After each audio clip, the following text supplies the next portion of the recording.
Hey everyone, and welcome to our next video chat. If you've been following along, we've been hearing from some of the most innovative and resilient voices in agricultural communities across the country. They've been sharing their experiences managing the changing landscape brought about by the COVID-19 pandemic. The risk to farmers is real, as you've seen, and our goal in these videos is to share experiences and information so that we can help learn and come out of this together. So we've got a great conversation ahead of us today. We get to spend some time with Jacqueline Smith, founder of Central Grazing Company in Lawrence, Kansas. Since 2015, Central Grazing Company has sold lamb meat to the natural foods wholesale, retail, and food service market through direct distribution and by partnering with other small businesses across the country. Central Grazing Company produces meat products from lambs raised on family-owned farms, supplying lamb to major retailers nationally on Amazon and on their website. And so we're so grateful to have you with us today, Jacqueline. Thank you. This is a really important conversation. Well, we're glad you're here to have it with us. So first off, and most importantly, how are you and your family doing? We are, surviving just like everybody else, one day at a time, trying to adjust to this new world that we're living in and being prepared for what's to come. And I know you work with a network of farmers, right? I mean, how has that impacted everybody that you work with? We have a real risk to the farming community to lose small or mid-sized processors or facilities that can handle harvests for our animals, because a lot of those small to mid-sized places to harvest or slaughter our animals deal mostly with food service accounts, and a lot of them have lost up to 80% of their businesses. So that's where the challenge that I see coming down the pipes is making sure that the supply chain stays whole. That's a really good point. So we have gotten a lot of interest, as you can imagine, from farmers that are looking to sell online and quick. And so I know y'all offer a lamb box as well as leather goods online. Can you tell us a little bit about how and why your business evolved to an online storefront? Each of the different points of distribution has different margins that are allowable in the industry. And like grocery is one of the lowest margin points for meat products. And so in order for us to kind of elevate the overall margin of our animals, we had to kind of outsource other creative ideas. And so we came up with the lamb box as a way to kind of help buffer or boost our margins up. And we chose to do it this way by offering a subscription program where we get to control what goes into the box on a monthly basis to help us with some of the overflow of inventory that we might have from the grocery store chain. So that's how that decision came about. But now, as our lamb box subscription program has grown, we're actually supplying full harvests that go into the lamb box. Do you have any tips or favorite tools or software that you recommend for getting set up to sell online? The shipping involved in selling online is the problem that a lot of farmers will face, because if you're going to order earth-friendly containers, that's an investment up to $5,000 for one batch of them. So it's quite a hefty amount of money that people have to come up with in order just to get the shipping.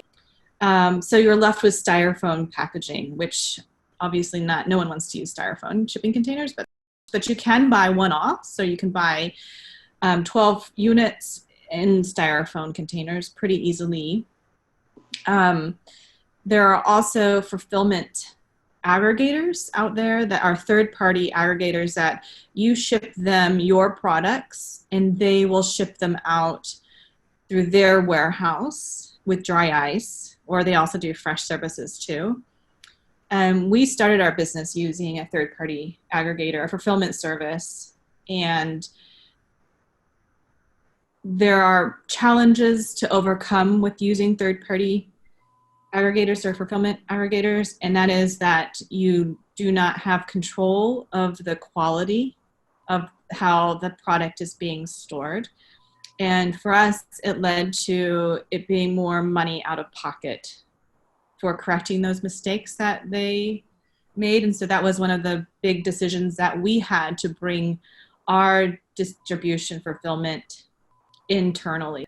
But for a short-term solution or just getting off your feet, it's a way to move forward. There's also a great third-party aggregator for FedEx that is called PeriShip, and you can get an account set up pretty quickly with them. And that's a way to lower your overall FedEx cost. So instead of going retail through FedEx, or even setting up an account with FedEx, which is like a 13% savings, doing PeriShip, it could be up to 30% or even more, depending on your volume. So I would recommend looking into PeriShip or other kinds of cold service ground shipments. UPS has some blackout areas that make it challenging. It could be a 5 or 6 day shipment depending on where it's going. So I recommend using FedEx because there's more hubs and they have the ability to get across the nation very quickly. If farmers have the capability of partnering with other farms or companies like mine who do small scale business to business, we also do fulfillment for other businesses, not very many, but a few, to help with some of the challenges that people have with shipment. So what software do you use for keeping track of orders and for on the front end for the storefront? So our storefront, our website is just a WordPress website. We use WooCommerce, which is it's the connector to our CRM and our gateway. We use the gateway. We use WePay as our gateway, and then the automation part of our website is a program called Keap by InfusionSoft, which is a pretty advanced and pretty expensive software or platform, but I think people can do some of the same things, just not as robust, with Constant Contact or other things like that too, or other free platforms actually that exist out there. And so what role does social media have for your business? And do you have any tips for folks that are just starting out on that side of things? I started at the farmers markets, right? Like that's where I got started as a farmer. We went to all the farmers markets and I had such great connections with people. You could tell your story. People trusted your food. You had a really great relationship with your customers that came every week. But as you scale up, you stop having those daily or weekly or whatever interactions with your customer. So social media is like the farmers market for farmers, where you can actually really build that solid connection and communication and that trust that you need, because it's a good place to explain your values.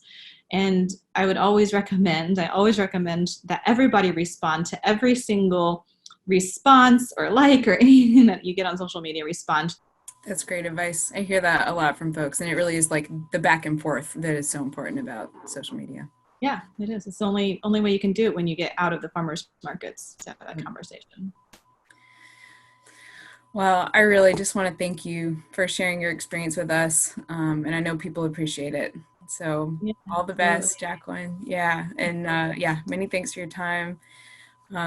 Goodbye, everyone. Wash your hands, take care of yourselves, and we look forward to seeing you again soon.